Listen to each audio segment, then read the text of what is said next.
Today we're in section 1.7 and we're talking about greatest common factors.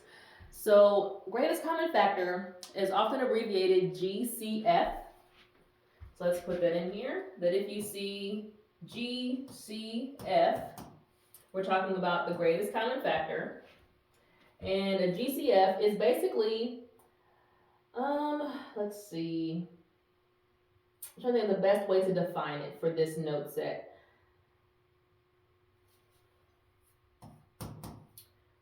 Well, first I gotta spell. Okay. It is the largest factor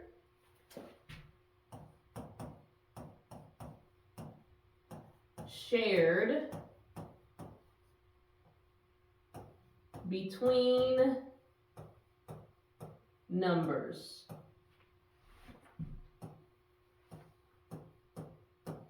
Now this could be two numbers, it could be three numbers, but it is the largest factor that they share. Now remember, we talked before about what a factor is. That a factor is, like a multiple that you could use to get a number. We talked about like factors of 12 would be 2 times 6.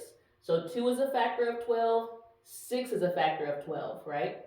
So we're looking for common factors, meaning that's the largest factor that is shared between numbers. That'll be considered the greatest common factor, or the GCF, okay?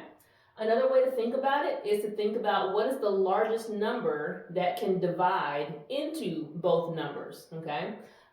So again, GCF, largest factor shared between two numbers, or the largest number that divides evenly into whatever set of numbers, okay? And we'll see that here in a minute. So for example, if I have the factors of, let's see, we've got factors of 20, 30, and 40. And this is in your book, it's on page 28. And they broke it down into their factors, right? So, we've got 1, 2, 4, 5, 10, and 20. For 30, let's see, 1, 2, 3, 5, 6. Sorry, I had to think about it for a minute. So we got 6, and now we've got 10, and then 15, and 30. So what I'm doing is I'm trying to think, what are the multiples, right? So when we write it out this way, we know they kind of match up. So I know 1 and 20, 2 times 10, 4 times 5. Same with all these for 30. Each one should match up and multiply to give you 30. So that's how I know I got them all. I didn't miss any. All right. And the same for 40. We've got 1, 2, 4, 5,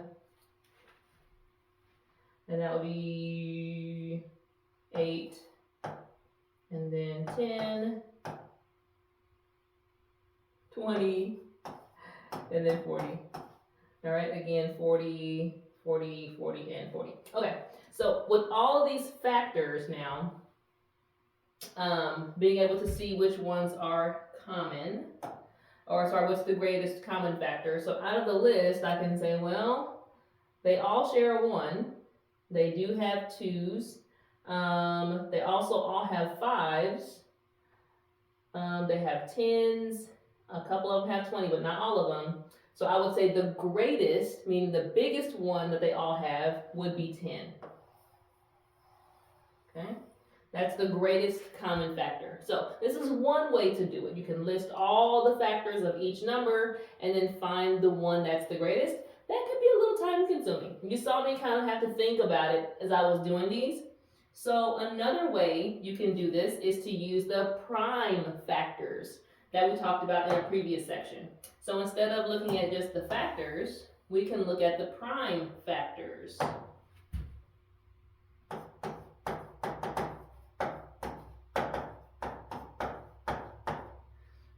and so the prime factors of 20, 30, and 40. All right, and remember the prime factors, we can get those either with the factor tree or, by dividing it this way. So we can divide it by 2, we can divide by 2 again. So our prime factors are 2 times 2 times 5. And then for 30, we can divide by 2. Now we can divide by 3, and we've got all primes, so we've got 2 times 3 times 5. And the same with 40. Divide by 2, 2 again, and then 2 another time. So now we've got 2 times 2 times 2 times 5.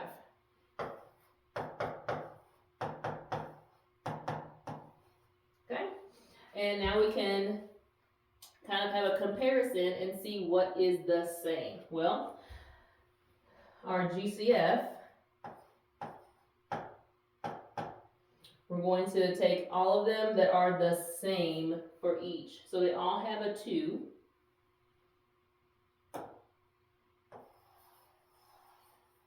And they all have a set of 5. Okay, so in my GCF, I get to put, they each have at least 1 2 and 1 5. So therefore, the GCF is 10. So again, 2 ways to find a GCF. This way is going to be much more efficient for us, especially when we have larger numbers, and trying to come up with all the factors of each one could be very time consuming. So let's take a look at your examples in your book.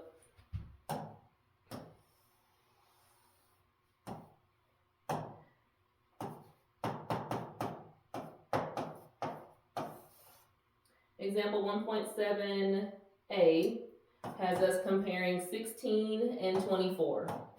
The directions say, find the greatest common factor for each group of numbers. So first, you can see that we're breaking down these into their prime factors first. It's going to be the easiest way as we move forward. So 16 divided by 2 is 8. We can divide by 2 again. That would leave 4. We can divide by 2 again and have 2. So the prime factors for 16, 2 times 2 times 2 times 2, again, just the prime numbers on the edge.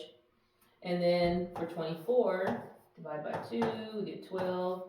Divide by 2 again, we have 6. We can divide by 2 again, and then we're down to the prime number 3. So 2 times 2 times 2 times 3. So to find our greatest common factor, we'll see what they have in common. Well, they've got a set of 2's, so I can put that first one in there. They have a second set of 2's in common, so I'll put that second 2 in there. They even have a third set of 2's in common. So, just taking the ones that they share, 2 times 2 times 2 is 8. So our GCF is 8. So again, we broke it down to prime factors, listed them out, and found out which, how many they have in common. All right? Doesn't matter that it's the same number 2. It's just how many 2's do they have in common. All right. And the last thing in this section is a little bit of problem-solving strategies. And when we talk about problem solving, we're talking about story problems, okay?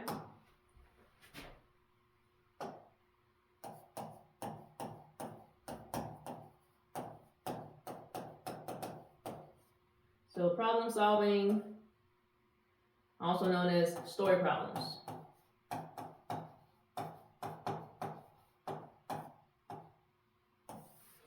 So in the assignments, they're going to start kind of sliding in these problem-solving questions that relate to the topics we're learning about. The ones that we're doing in this section we'll still do with basic, some of the basic calculations like add, subtract, multiply, divide. So it says the first step you want to think about is to, the first step you want to do is to think, okay? I'm going to say step one for me is going to be to read carefully.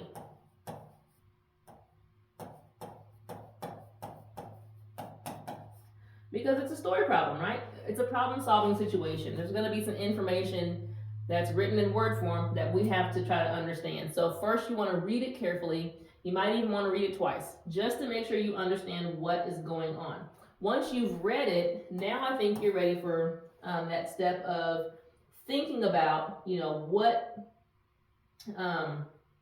do we know and what are they asking for, okay?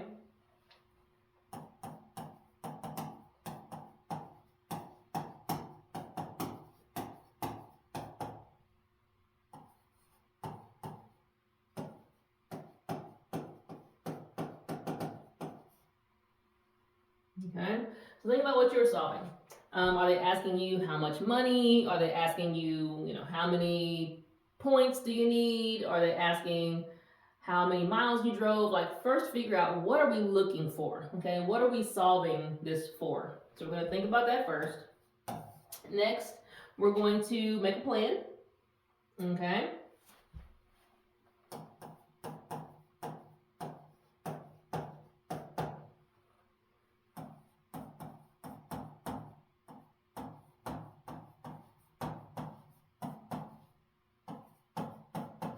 A lot of these are going to have more than one step. So these are not like the basic ones from earlier math classes where you're just going, oh, I have to add them all together, okay? These are more than likely going to have more than one step. You may have to add here and then subtract, multiply and then add. So really come up with a plan of what steps are going to be needed to solve the problem. And don't be surprised if it's more than one step. Then step 4, we will calculate, okay, or solve the problem. So the example they have in your book, 1.7b,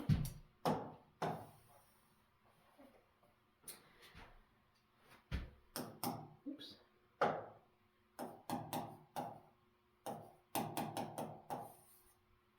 And it says, Emily bought 2 books for $7 each, a CD for $10, and a poster for $2. How much change did she receive after giving the cashier $30? So first, reading it carefully, I kind of have an idea of what's going on. Somebody's in the store, they're buying some things. And then I see step 2, what am I solving for? Well, it says at the end, how much change did she receive after giving the cashier $30? So I know the end thing is I need to figure out how much change she's going to get back. Well, my plan says I got to first figure out how much did she spend? Like, how much did all this stuff cost before I can figure out the change? So my plan would be to add together to calculate how much the item she bought cost, and then subtract from the $30 to see how much change she should receive. So it says she bought 2 books for $7, a CD for $10, and a poster for $2. So if I wanted to, I could kind of just add this directly. $7, another $7 for the 2 books, $10 for the CD, and then $2 for the poster, right? So I've got 14, 15, 16. So far I have that she spent $26. Now they didn't put tax on here or anything like that. So if she's giving the cashier $30, to calculate how much is left, I'll take the $30 she gave the cashier minus the price of the items that she purchased and subtract. So we would expect that she would get $4 back in change. So here is the solution, okay? So there will be a couple of these in the text or in the lesson as well as in the homework.